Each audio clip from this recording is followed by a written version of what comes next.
My pronouns are they, them, and theirs. We're going to do like introductions. I do have to give a very small disclaimer that though nothing in here should be like even vaguely construed as legal advice, nothing in here is legal advice. I am not a lawyer, and the APA cannot fight me. But I have to say that because I'm also a member of a group that does like LGBT advocacy trainings, and that's not this. It's in line with that, but that is not what this is. This is not legal advice. I also have to give a small disclaimer and say that even though we're talking about this stuff, like I'm not perfect all the time either. Same. So just talking about stuff. Same. This is a very complex topic. Oh, I'm Devin. I'm from the Zeta Alpha chapter. My Woo! Zeta Alpha. Yeah, Get over it's crispy. Alright. Devin, you can go first. Okay. So this is me, Devin. This is my identical twin sister, Megan. Yes, I said identical twin sister. We'll get to that. Yeah, so obviously it's a little bit weird, but I was assigned female at birth. Now I identify as a man, so that makes me a transgender man. And I have my identical sister. We have the same DNA. What the heck? And she has a dog. And she has a dog. Pictures immediately. Follow on Instagram. Cool. Hi, that's me in Oregon. In my final form, ready to fight our athletic director for his pyrotechnics budget. About to be a performer. About to be a performer. I identify as agender and genderqueer. I'm non-binary. I do not identify as a man or a woman. I was assigned female at birth, but gender's weird like that, and so I'm kind of here to give the non-binary genderqueer perspective on all this jazz. So I guess along with introductions, one thing I do want to mention is it's always a very vulnerable thing to like introduce yourself as like non-binary or trans. Mostly like whenever I say, hey, I'm trans, it's very awkward because the first thing I see is I just see people's eyes go like, and all of a sudden they just examine all the parts about me that I'm the most self-conscious about. So I don't know, it's one thing to be wary of whenever you meet people, I guess, when they tell you something about themselves. Cool. So I bet you're wondering, why are we talking about this? This isn't about music, but it is in our Constitution. It is a part of our non-discrimination policy. 1.110, the Tau Beta Sigma sorority expressly prohibits discrimination by any component part of the sorority or by any person acting on behalf of the organizations on the basis of race, ethnicity, color, national origin, sex, ability status, religion, age, marital status, veteran status, gender identity or expression, or sexual orientation. Respecting trans and gender non-conforming sisters is really just an important part of recognizing someone's basic humanness, personhood, dignity. It's also an important part of hazing prevention. Using someone's proper pronouns is not a suggestion, it's a requirement, it's how you, And it also signals that you are a safe person to come to. So if someone else in your chapter or bands is being actively transphobic, being in some way dangerous to someone, is hazing someone on the basis of their gender identity, that signals that it is safe to speak up. Because I think every person who is not cis has been in a situation where they have experienced transphobia and they do not know if it is safe to speak up, and so they've just stayed silent. And that is not something that we will ever condone, just on a personal level, and obviously it's in our discrimination policy. The sorority does not condone it either. So that is a huge way to help prevent any kind of like transphobia, homophobia, anything like that in the hazing world and just in general, in the bands and in your chapters. So it's very, very important. This is like a big statistical thing where, you know, people who are not within whatever we consider to be the norm are more likely to get hazed, are more likely to face violence. So, big important. It's always feels better to be out and feel safe if you can be, and everyone kind of deserves that space. Obviously it's not fun to like hide and be in a situation where you feel like you have to hide. So, we were founded obviously as a space for women, but when you expand to include diversity, it also is important to make sure that there's a safe space for everyone, not just a space. Woo! Okay, so we're just gonna go over basic terms. Like a genderbread person. Nice little visual. Okay, so. So TGNC stands for trans and gender nonconforming. That's a very, very wide umbrella of a whole spectrum of identities. Like, there are so many identities that obviously we would not be able to go through every single identity, and we're not going to try. But when you see TGNC, that kind of refers to the whole community. I added this bullet point, so I'm also going to talk about this. Also, I'm non-binary. Non-binary and gender non-conforming are not the same thing.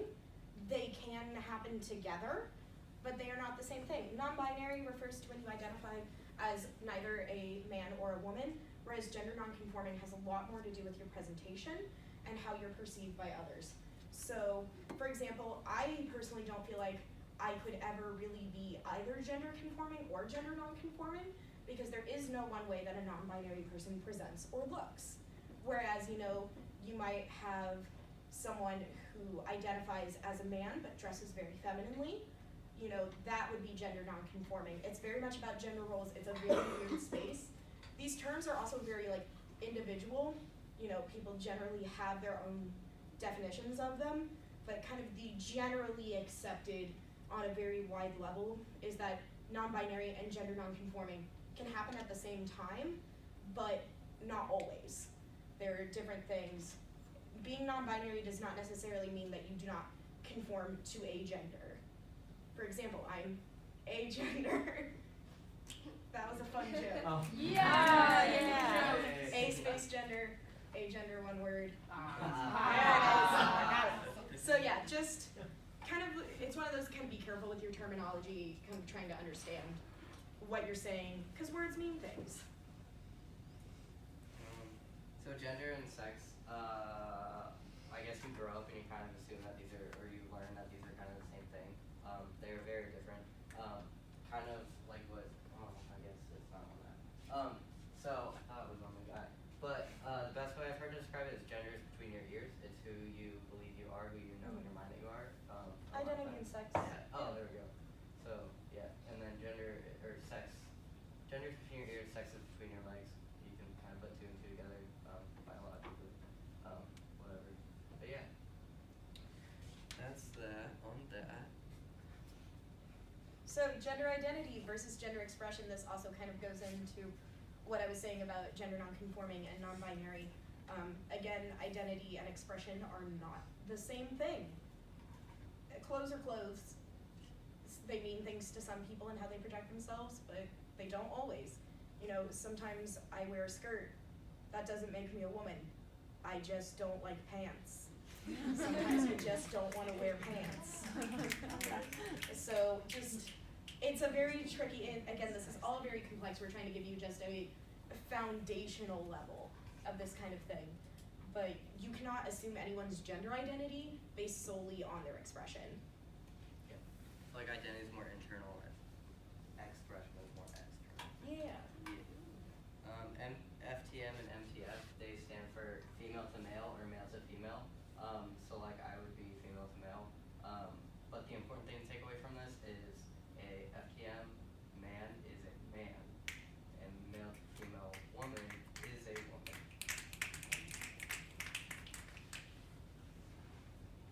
Sexual orientation and gender identity are not the same thing. We face very similar struggles, and a lot of trans GNC people are queer in other ways, but not always. There are straight trans people, and they are valid, and they belong at Pride. But, you know, they are not the same thing. We team up because we face a lot of the same struggles, but, you know, a gay man is a gay man the world round. AFAB and AMAB are kind of like how we both said, like assigned female at birth. So AFAB would be just a general umbrella term for people who are assigned female at birth, regardless of how they identify now. Obviously, AMAB is assigned male at birth, regardless of how you identify now. People don't use those terms often. People experience dysphoria all the time. For me, it's very much in waves, because that's just how life be sometimes. But it can be really, really difficult to deal with. A lot of trans people go to therapy for it to help deal with it. You know, presentation really helps alleviate that, and being in supportive spaces really help alleviate that. Since I have more fully come out as non-binary and really started advocating for, hey, use my proper pronouns, you know, this is who I am. A lot of my dysphoria has, like, it's not been eliminated, but it has been kind of reduced because I have people in my life that see me for who I actually am and not as a woman. So, like, it's a very complicated thing that has a lot of external factors, and, like, it shoots up when especially when someone I know, like, intentionally misgenders me. That is a real rough time. So it's a very different experience for everyone. It's really internal and really difficult to explain, and it's a lot of internal and external factors. I a lot of times describe it as like phantom limb. Like Yeah, that too. Yeah, so like imagine just like looking, like whenever I look down, I know like I should have a flat chest, and I feel like I have a flat chest, and then like whenever I look down and like it's not, that's literally the definition of like dysphoria. It's like how phantom limb like works. It's like exactly the same thing. It's very mentally distressing to go through. But yeah, like you said, it can like get alleviated with like hormones and just like different, being around spaces where people care. What's up? This might sound a little naive, but You're good. That's the point of this workshop. like say at like a doctor's office, I know that they often have a question for gender and for sex. Mhm. Are you required to put your sex assigned at birth and then your gender that you identify as, or do doctors not really care? Depends on the doctor, and it depends on what you're seeing the doctor for. As someone who sees a lot of doctors, I generally have to, because of some of my conditions are related to the sex I was born as, and so like that's obviously very important to know. There are also, I just saw a TikTok yesterday that was like of a trans guy who's at the doctor's office waiting to get medication for a urinary tract infection, and like the whole joke of the TikTok is that the doctor doesn't realize that he's trans, and so is freaking out as to why this dude has a urinary tract infection and thinks that he's gonna die. And like, so sometimes that's important because sometimes doctors don't always process what's going on, and so that can be a little bit complicated. Generally, I am very lucky in that I have really, really great doctors that are really well educated, and I have not been their first trans patient, so like they're pretty good about, you know, okay, this is what is on your chart, but this is how you identify, and are able to make that distinction. Not everyone is that lucky, and you know, you have to be able to advocate for yourself, or sometimes you have to make the choice because trans people get denied healthcare for their identity. My whole week. Sorry, my surgery has been denied twice, and it's in 10 days. Yeah. So it's a really complicated situation, So kind of stressed. choosing. Yeah, but I was actually talking about Jack this last week because he's a nursing major, and they had like an LGBT like workshop. But I go to an LGBT specific clinic in Chicago, so that's nice. But also like I want to disclose that information to my doctor because I want them to be able to give me the care that I need. So it's really individual. But if I'm just going for like a physical at my university, then usually I'll just be like, hey, it doesn't matter, you know. Thank you. Yeah. And we're gonna have time for questions at the end, so like, Yeah. Lost if you have a question. You can ask. yeah. So I have worked for Drum Corps for a while. The Blue Stars, you should try out. So I went on my gender journey through Drum Corps, but I've also kind of seen a lot of people go through that journey in Drum Corps, and I have facilitated it now too. But the best thing I've learned is that everyone's journey is different. Everyone experiences dysphoria differently. Everyone needs different combinations. So kind of like a standardized system of how to deal with it is not really realistic. So just ask the person, like be a safe person that you can go up to them and be like, where do you feel comfortable showering? Like, where are you in like the stage? Like, what can other like just ask people what they need. Don't try to figure it out. Just make conversation. Something that really helps is, I think especially in like sigma-sized spaces, like for me, the word sister in like that context has become completely ungendered. it's just, oh, this person's a sister and it just means they're in TBS, or this person's a brother. But that being said, like, hype it, but also, like, if someone doesn't want to be referred to as anything, please respect that. But kind of encouraging the use of the word sister in an ungendered way it makes it easier, I think, especially because we're a sorority. I think a lot of times, like, that is so more gendered because we see masculine as the default and feminine as the other. And so that can become really, really complicated and bring up a lot of weird feelings. So when you, like, really, really try to make an active effort to ungender the term sister in TBS spaces, I think, in my experience, a lot of trans sisters that I've talked to, and in my own experience, that really kind of alleviates some of the stress of being associated with kind of a feminine term, but it's within the sorority. But again, if someone says that they really, really don't want to be called that, if they're not comfortable being called that, please respect that. It's a balancing act. Code accommodations, so like we do kind of go to a campsite every fall, and honestly this year we just couldn't find more than one set of restrooms, so we all just use the same one. So if you're like going on a trip and you can just make the like cover up the sign and just make the restrooms like all gender, or just have everyone sleep in the same room, just let people choose where they want to sleep. It kind of just takes the stress out of people who don't understand or don't feel comfortable choosing one or the other. It just takes that choice away and makes everyone feel more comfortable. Yeah. Oh, can I talk about the next Yeah, one first? yeah. Okay, so encourage people to hype their milestones. So like I started using hormones and like I'm going through surgery soon, like while going through TBS, and like honestly like my sisters are some of my biggest like cheerleaders, and like I don't know, like I grew a beard at one point and they were like, dude, like your facial hair looks amazing, and like I don't know, like it's just like little stuff like that where you're like, heck yeah, like thanks, like I worked so hard for this. You know, like just like let your people hype your milestones. Yeah, and milestones that, like, trans folks go through, you might not even realize are milestones. Like, Yeah. I get so litty every time Ro hypes up my pantsuits, like, because that's one of, like, my most androgynous presentations. You do rock a pantsuit. I love a pantsuit, y'all. But, so, like, even very, very small things can be really big deals when you're thinking about, like, how you are viewed by the people you love. Or even like that shirt looks great on you, or like that Yeah. suit looks just killer today.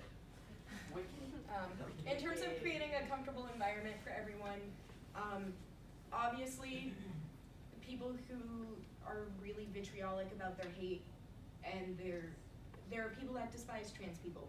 We face violence all the time. That is a risk we live with every day. So, like, don't make those people comfortable. That's kind of not the point. But, like, you know, make a comfortable environment for everyone to be who they are, to educate when they need to be educated and are willing to be educated, and to advocate for those that need to be advocated for. And on that note, while your sisters may feel comfortable being out in TBS space, does not mean they are comfortable everywhere. Never, ever, ever, ever, ever out your sister or any human being, even if you think that, or you know in the past that they've allowed other people to, don't do it. Just don't do it without their permission. Sometimes it's a way of coming out saying, hey, I'm gonna tell you this, can you just kind of make it happen with everyone else? That's their permission. But if you don't say, hey, I feel comfortable being out in this space, I wanna tell you this information, don't out someone. Yeah.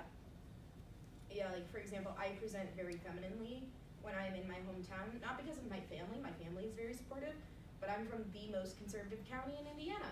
So it's not safe for me to be visibly out. So even though, obviously, I'm super out, like, you know, that is a space where, you know, I wouldn't want, like, Katie being like, hey, look at this cool non-binary person. Wow! It's like, yeah, that's my Kate Foster impression, everyone. Because, like, I could face violence, and that's not good.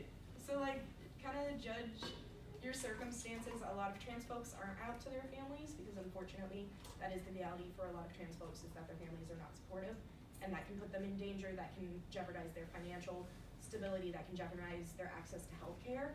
So just kind of, if you do not know for sure that it is a safe space for someone to be out in, please check with them.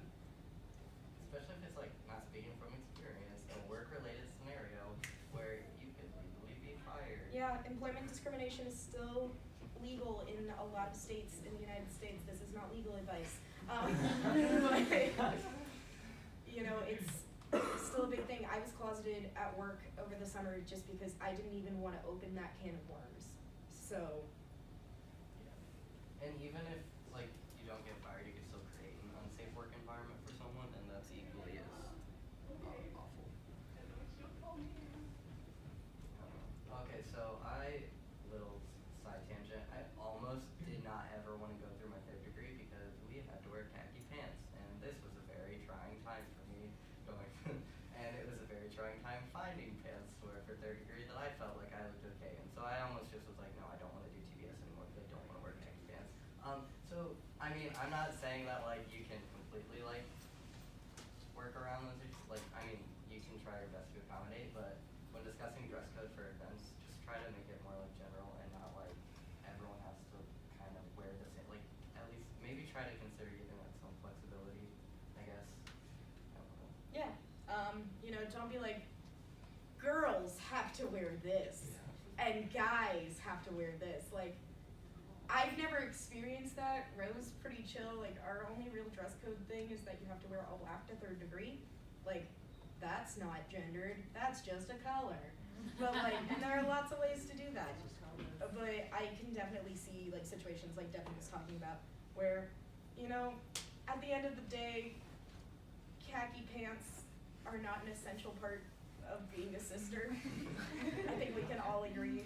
So it's kind of a prioritizing thing and kind of trying to understand that some things make people really uncomfortable, and if you just try to very broadly talk about things, and you don't need to gender fabric, y'all.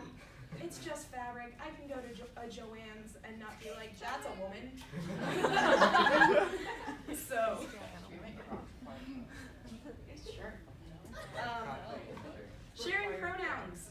Y'all might have noticed that this year our NCD council shares pronouns every time we introduce ourselves. That's because it's a good thing to do, because it makes trans sisters more comfortable, and it signals that it is a safe space. And I think it is important that like trans people feel safe, and it is important for cis folks to signal that it is safe. It gives me such anxiety when I have to be the person to be like, can we share pronouns? Especially if it's in a space that I don't know people very well in. So when like someone who I know is cis does it, I'm like, yee, thank you. And that kind of takes the pressure off of your trans and gender nonconforming sisters to A, put that effort forward, and B, the emotional labor of A, just asking for it, and B, having to always be the educator. You know, like obviously right now, Devin and I are the educators because we volunteered to, and we're giving you a PowerPoint. But like, if I'm in Noodles & Co. trying to enjoy my mac and cheese, I'm not necessarily wanting to be a trans educator, and that like happens all the time. So when you're taking the emotional labor off by asking people to share pronouns, you know, if you're just doing a thing where you're going around in a circle and being like, name and major and instrument, just, I don't know what that was. We're in our last workshop. You know, also be like, pronouns.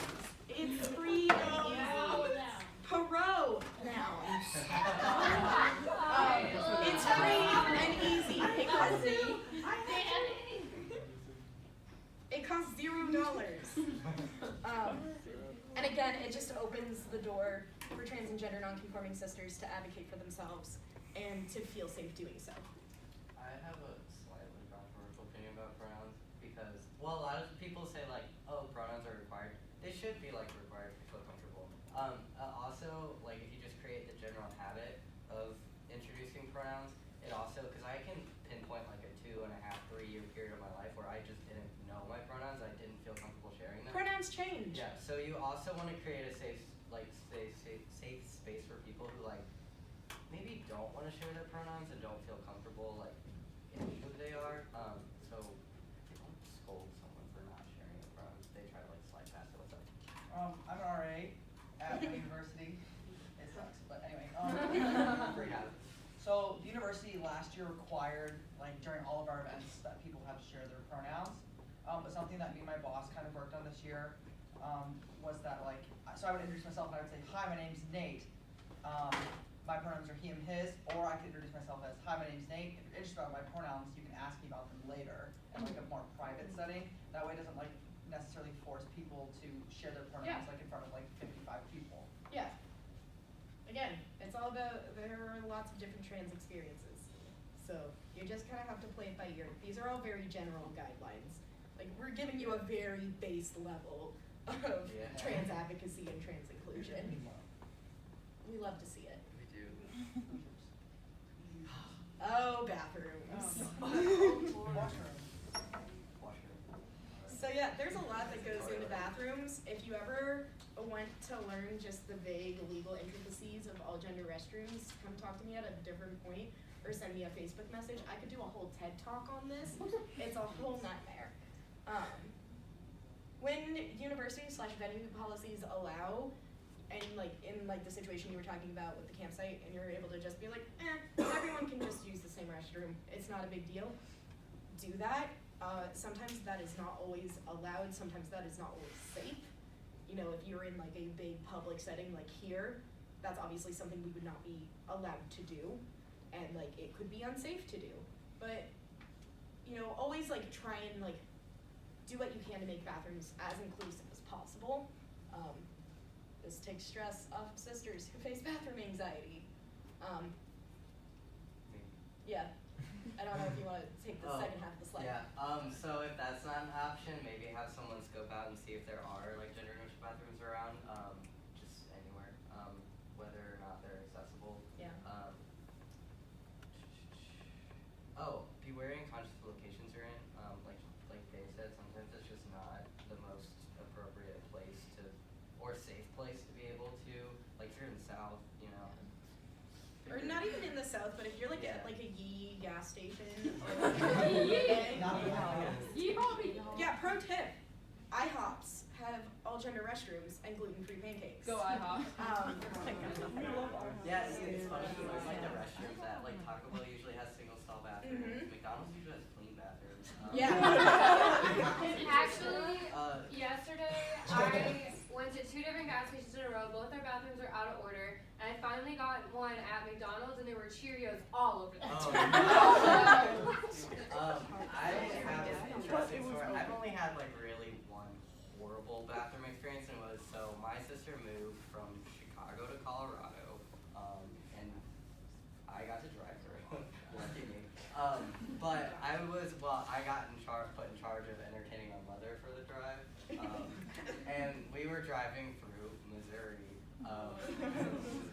and we're like, my mom's way of getting off the highway to pee is like, I'm like, Mom, I have to pee, and she'll pass the exit, and then the only exit for like 30 miles, and then she'll be like, oh, do you want to get off at this one? If I don't say, yes, get off right now. And so just pass it and keep going. So we've been going for like 45 minutes, and I'm like, I'm going to die. And we finally get to a gas station, and I walk in, and there's one stall in the men's bathroom, and it was out of order. And I was like, I'm in the middle of Missouri. I have a beard. I really need to pee. I don't know what to do. It's the I'm endangered. Yeah, that was very much like, I'm just gonna like go in the women's bathroom. Like I did, I had to go in the women's bathroom looking like this, and I was like terrified the whole time. Yeah. I'm like, this is like literally the worst thing that's ever happened to me. And sometimes in those scenarios, I'll just like run into the stall, pee, and run right out and not even wash my hands because I'm like, I can't right now. Like I cannot stand in front of a mirror and like wash my hands next to a woman in this situation. Okay, so in that situation, what I would do is find a bathroom buddy. If you're really anxious about finding the bathroom, Jack literally always will go to the bathroom with me. Even Shelby if he or doesn't have to Katie pee, are true he'll just icons. walk there with me. Sorry, that turned into a little Also, session. small bathroom story because trans folks spend a lot of time thinking about bathrooms. The only all-gender restroom at the law school is in a secret librarian hallway that you have to get a key to. And also it's not accessible, it doesn't have assist bars. So I can't use it. So I have to constantly make the choice between outing myself and misgendering myself, or I get to walk across the street to Starbucks and use the all-gender restroom at the Indiana Avenue Starbucks. So like, these are like the things that like you have to think about when you're trans, and I think cis folks need to be told that we think about this all the time, because it's something that you just do not think about. Michaela. So I'm also in student government at my school, and we hosted a big like student government conference for Big Ten schools. So when we were planning the conference, we were making sure that we put the rooms we were meeting in near lots of bathroom options for anybody. But also what we did, and this is actually like a super easy thing to do, is for all the buildings we were in, we're only in like maybe 3 buildings I think. We had like a little QR code on the folder that everybody got to be in the conference, and if you scan it, you could see where all the bathrooms were. You could see where like all gender restrooms were. You could see where gender restrooms were, which is helpful just for everybody. Yeah. You can see where the bathroom is, but everybody wants to know where the bathroom is. But then especially for folks who maybe have some anxiety around that. Yeah. It was just super easy. You didn't have to even ask anyone. Just. You might notice that in the host packets this year for everything, there has been information about bathrooms and where all gender restrooms are, if they're available, and where the accessible restrooms are. So we've tried really, really hard as a council to kind of set that example. So And all universities are not created equal in terms of their bathroom distributions. correct. Yes, So, buildings on the For same example, this building has all gender restrooms, but they're not accessible or something. It's the other building. The other building, no, the other building that we were in this morning has all gender restrooms that are not accessible. This one has accessible bathrooms, but they're not all gender. And it's like, well, where do you go pee? I don't know. It's a So- fun question I face every day. A toilet is a toilet at the end of the day. Just, Like in our It's a union, toilet. it's like the law school. You obviously have had problems with it, which is really sucks. But then Yeah, like the in union, the if you IU go- is great. Yeah, because if you go in the school of ed, that's Yeah. easy. There are some Like, buildings on campus that like. There's none in Yeah. Jacobs. I mean, yeah, That's exactly. a lot of newer buildings, it also depends on what the building is. Yeah. Yeah. Just the very brief version of why bathrooms are such a nonsense thing. It's because of building codes and the amount of single-sex restrooms that you have to have, and laws about multi-stall all-gender restrooms. In most states, you are not legally allowed to have multi-stall all-gender restrooms because of building codes. I'm currently in the process of petitioning the Indiana government to change our building codes so that we can have multi-stall all-gender restrooms. But like a lot of older buildings don't have single-stall restrooms, and so that's a big part of why a lot of older buildings especially, because you think it should be as easy as slap a sign on there and you're good to go, but it's not. There's a lot of rules about sinks and toilets and My apartment complex is breaking the law. yeah, but Um, yeah. Yeah. Also, like another thing that kind of goes along with bathrooms is hydration. A lot of times, if I'm not sure, like especially on road trips, I will like purposely not hydrate, Yeah. and it's because I don't want to have to end up in a situation where I really have to go to the bathroom and might not be able to. So like, I don't know. bathroom access is a health issue Yeah. because you're either gonna dehydrate yourself or you're gonna get a urinary tract infection, and then you're gonna have to make a TikTok about it. A random thing. So changing your name pronouns in Omares. Super easy. You can do it literally at any time. A lot of people don't have knowledge really of Omares because they don't really have to deal with it unless you're president or something else. But so I just kind of like usually will go up. You literally just log in, update your settings, it's done. Yeah, so easy. It's the easiest name and gender or like So easy. pronouns change that exists. Yeah. And you can request a new membership card if like the due cycle has passed and you want to go to like a convention. If it's not a big deal to the student to have a card, an incorrect card for like a while, then it'll get updated automatically the next due cycle. But you can request one if you want one. Good. Woo. Guidelines for questions. Don't ask any person a question that you wouldn't be asked yourself. That's kind of self-explanatory. That can really go for any situation. If you really want to know something that bad, you can just Google it. And if you can just Google a question, maybe not the best question to ask a person anyway. But I mean, also like just know your situation. Like I have a lot of friends where I'm like, if you have a question that you want, same for this situation, this scenario. If you have a question that you want to ask, you can ask it. Here.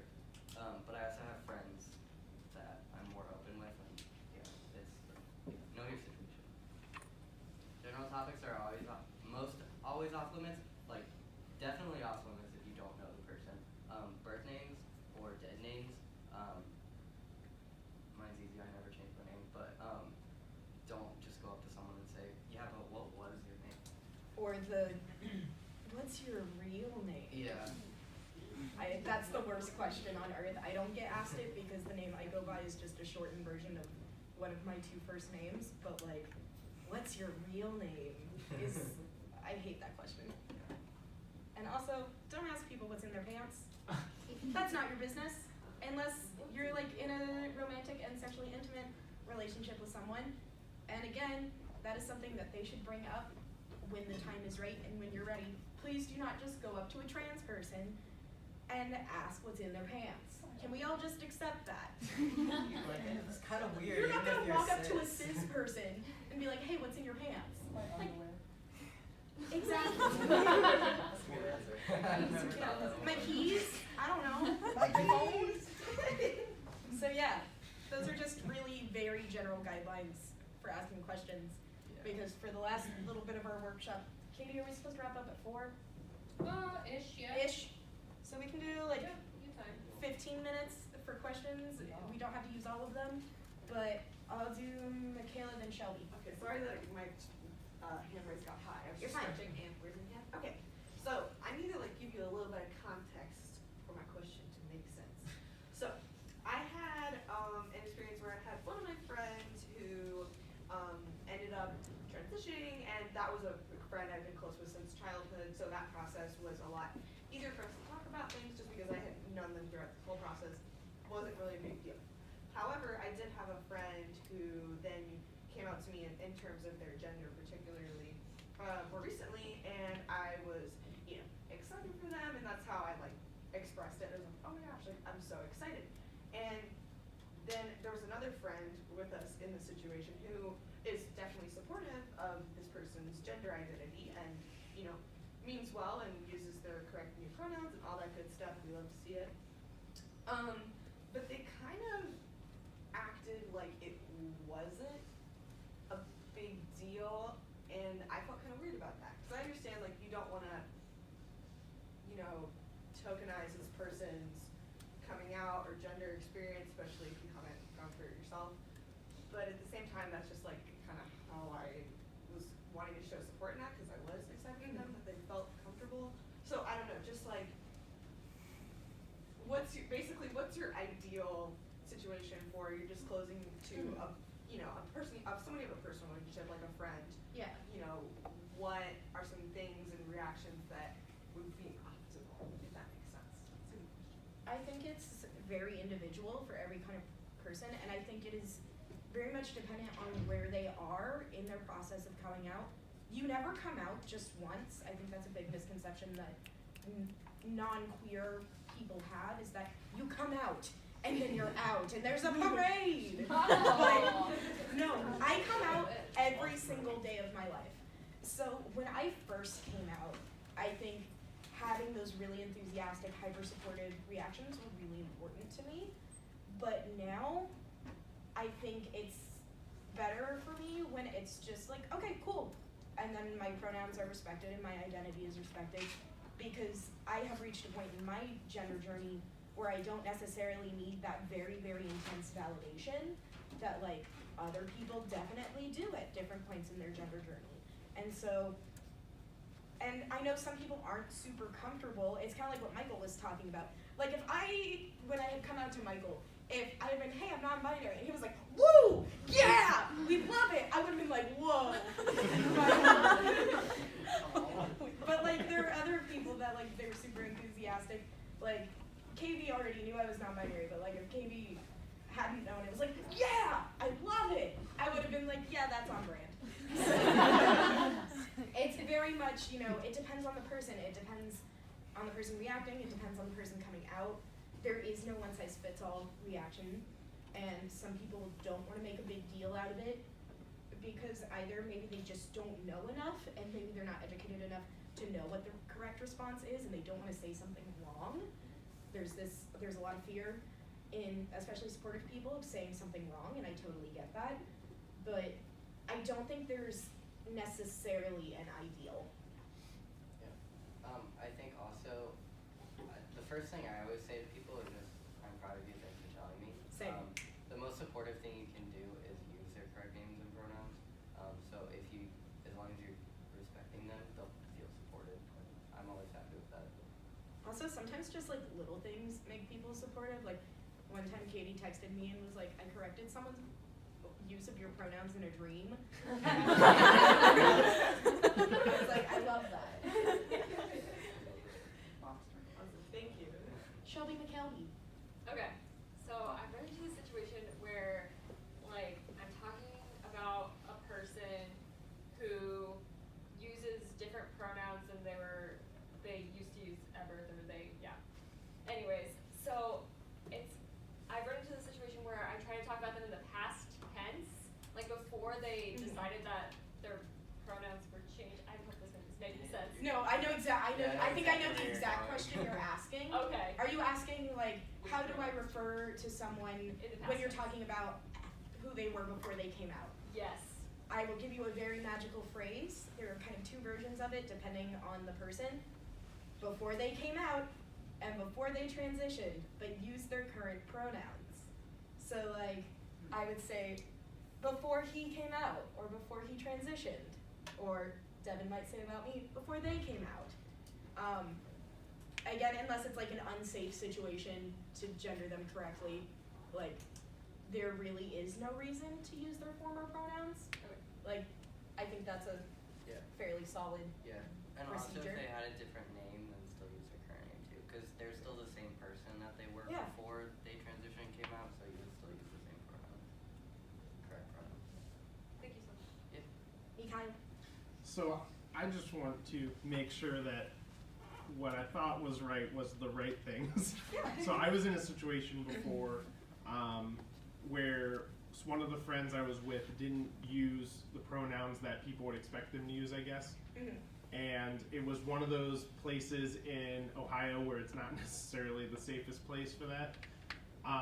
Since I wasn't sure which way to go, I just used their name. So Always I solid. could just Yeah. avoid the whole, I didn't like accidentally hurt their feelings by Yeah. using a different one, and it wasn't like creating an unsafe situation. Is that the correct way to go, or is there a different way that would be better? That's what I would do. That is Okay. what, like, in my legal research and writing class, I have been taught to do if you're representing someone who either uses they, them pronouns or is trans, and it's for something not related to, like, a name or gender marker change. And I have basically been told, just use their name. Don't use pronouns unless you know the judge very, very well. So, like, it's that same kind of situation where no one's really gonna, like, you know, the person might notice, and then you can just be like, I wasn't sure if it was a safe situation, and I just wanted to make sure that I didn't misgender you, but I also didn't put you in danger. So yeah, I think using names is a, Name is also even better than, I would say, going with a neutral pronoun, because like I guess like I went through a long period of time where like it wasn't really clear what pronouns I was using, and a lot of people would just refer to me as like they, but that still feels to me like being misgendered, and honestly like at the end of the day a little bit made me feel a little bit down. So if you don't know someone's pronouns, then or it's unsafe, then I would just use their name, because using a neutral pronoun when they don't use a neutral pronoun is also still misgendering them. So. Olivia. So you and I had talked about you and I had talked about this a little bit a couple months ago, but I feel like it's something worth revisiting. And my best friend came out as genderqueer like several months ago, and they use they them pronouns, which are different from the pronouns they were, gender assigned at birth. And like I didn't really have a problem, like, sometimes it takes some mental gymnastics of like, I know this person with certain pronouns and I just have to be conscious about using their new pronouns. But my mom was like really not with it at all, and like was like, even though I was like, by the way, my friend uses they them pronouns now, she just like, grew up at a time where she didn't know, and even now she doesn't know anyone who uses they them pronouns in her immediate life, or at least she doesn't know that she knows people probably, you know what I mean? So Yeah. like trying to get through to her was really hard, and it really like hurts me to hear my best friend be misgendered, especially when I'm using the correct pronouns, but my mom just kept on using their old pronouns. So like what's a way to, navigate that and kind of try to get through to someone who might be older and just like doesn't really understand? I can kind of recap the advice I gave you when you asked me about it. I'm a weirdo, and I have a PowerPoint for everything. I made a PowerPoint when I came out to my parents. I gave that PowerPoint to one of my professors once because her child had just come out as non-binary and she didn't quite know what was going on. So there's always PowerPoint, always an option. You can direct them to a lot of resources. You can have a sit down heart to heart and just be like, hey, this is why this bothers me. It's really difficult when it's a situation where the person who's being misgendered isn't directly involved and it's not someone that that person knows, because people are people, and a lot of times people don't care about people that they don't directly know, and they don't see why it matters because that person's not in the room. By the way, misgendering people when they're not in the room is still misgendering. Please don't do it. But you know, it is a transitioning period. I always go by the guideline that I give people as long as it took me to come out to come to terms with my coming out. That's not always the best guideline. It's the one I use. Sometimes you're just not gonna get through to people and it sucks. That's And kind of at the some whole point, spectrum. The thing that you can do is just keep using the right pronouns, and at some point you do have to realize though that you're not them, and so you don't have to be their advocate, and at some point picking that battle is just not your battle to pick, I guess. I don't know, that's just my thing. Like, people will catch on eventually. They will. Olivia Lawson. So I have a question. Yes. I know people who are using different pronouns now, Mm-hmm. but I've known them for like years. Mhm. If you accidentally slip up, what is an appropriate way to be like, I'm so sorry, like it was a habit, Yeah. I did not mean to. Don't do that. Okay. Yeah. That's- Can I say what I learned working with Kat? Because it is, I was actually gonna say this. Yeah, because that's one thing that I've like a couple times I've been like after it, and I was like, I just don't know what to say, so I Yeah. just kind of like stared. So what I have learned, and totally correct me, is don't say you're sorry, because then they feel like they have to say it's okay. Yeah. And it's not okay, because you made a mistake. So something I've learned is to say, like, I'll do better, or to Mhm. say that I'm sorry, or to say I made a mistake, but don't say I'm sorry, because Yeah. then they don't have to have the opportunity to say Yeah. it's okay. And like, I'm guilty of saying I'm sorry. I have presumed people think I did it this morning. Well, from the Again. Midwest. It happens sometimes. I say "oh sorry" a lot. I don't always mean like I'm sorry. But like, don't do the whole "oh my gosh, I'm so sorry. It's just a habit. I won't do it again. Oh my gosh, I feel so terrible." Blah blah blah blah. That, just be like, I'm sorry if you like feel like you need to say I'm sorry, or just be like, hey, I did this. I recognize it.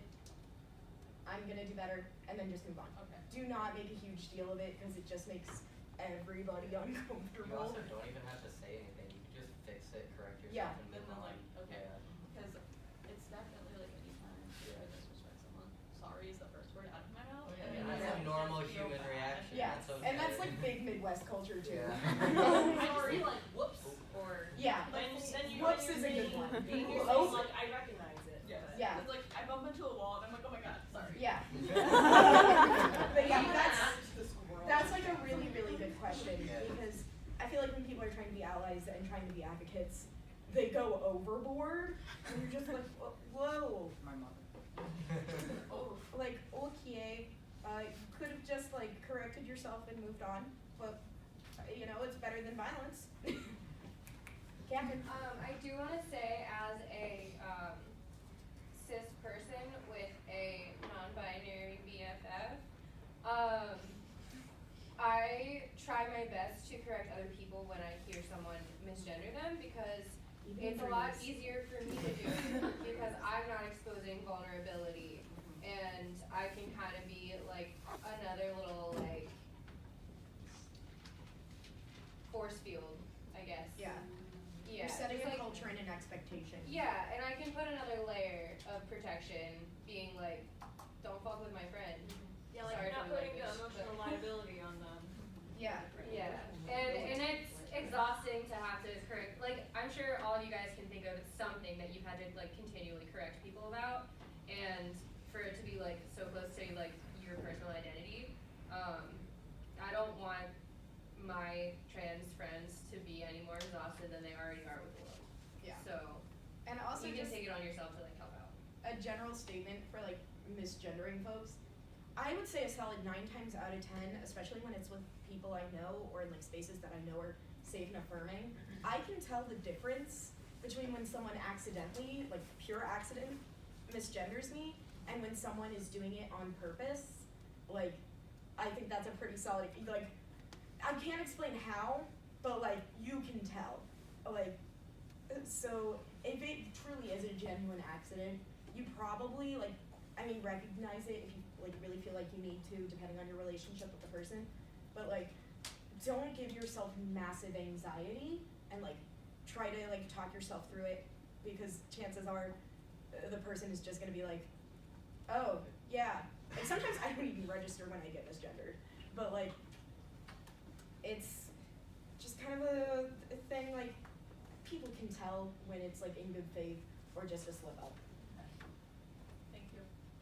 I think we have time for like one more question. Let's go with Brennan, because Nate, you've known me.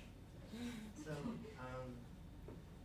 I think you know at least that I'm gay, so Yeah. something I do at least, it makes me feel more comfortable in my skin is like I'll wear heels, I'll wear dresses, makeup, all that.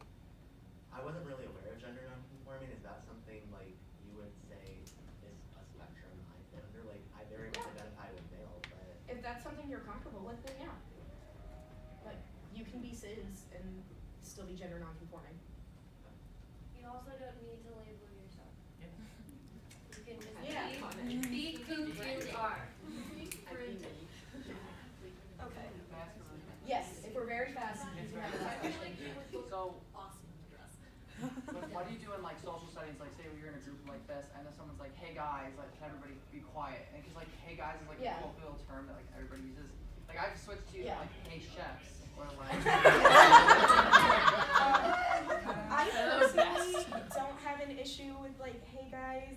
I think it's generally understood to be a fairly ungendered term in colloquial American English. Y'all is a magical word. Y'all is all. But like when I'm trying to get people's attention, the most frequent thing I'm gonna yell is y'all, or just like. I'm a little old. the rodeo's coming. But yeah, so y'all is very good. You do not have to be from the South or yee to use the word y'all. It solves a very particular problem in American English, and we should use it always. Can I just Y'all Always. I'm an education major, Yes. and Yes. one of my like biggest, I guess, toxic traits was that I was really prone to saying guys when I was trying to talk to all of my students, just because it's such a colloquial term. Yeah. So one of the biggest things I try to do is say everyone, just because it's a good, like it's one of the biggest like safe words I guess that I could use Yeah. like, when trying to address a group. So everyone works. I would say peeps a lot. My favorite thing Okay.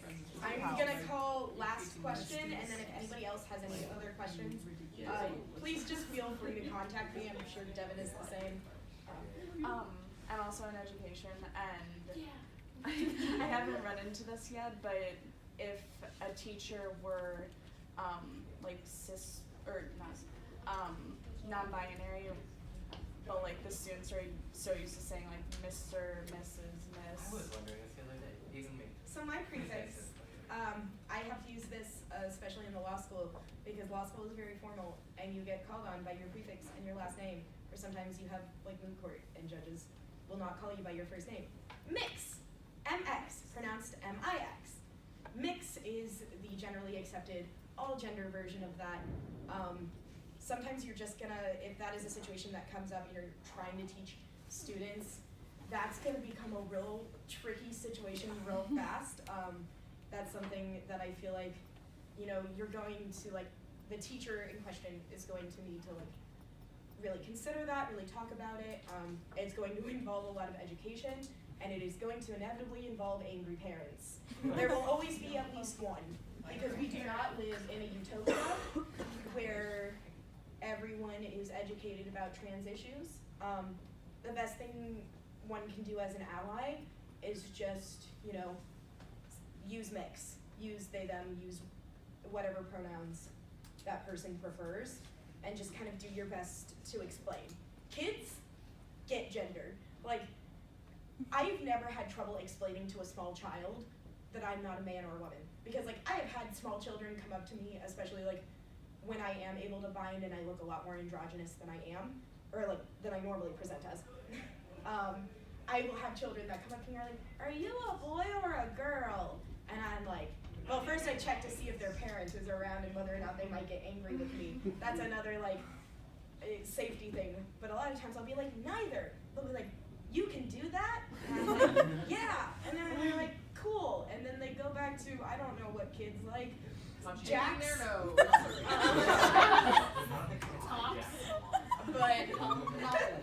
But yeah, so that's a really complicated situation where it's going to be a lot of teamwork and allyship and education. But yeah, mix. Question though, I didn't. It's wonderful. It's like the regular Can I share something just brief and heartwarming? Yes. There's a poster in the classroom where I do my service art that says, "Anyone can do math," and it has like the pride flag and then the transgender flag drawn on it. See, that's really funny. That's really funny to me because like I can't do math at all. in like the law school like queer settings, so like I'm in the pro bono project and the law school social group. We're always trying to like figure out math things for whatever reason, and we're just like, I don't know, I'm gay, I can't do math. It's just amazing. Alright. Yeah. Yes. They like made one of the they made gays it here. Can we put Alright. this on the wall? Thank you guys for being willing to I did a listen math and problem talk to today. us about all this.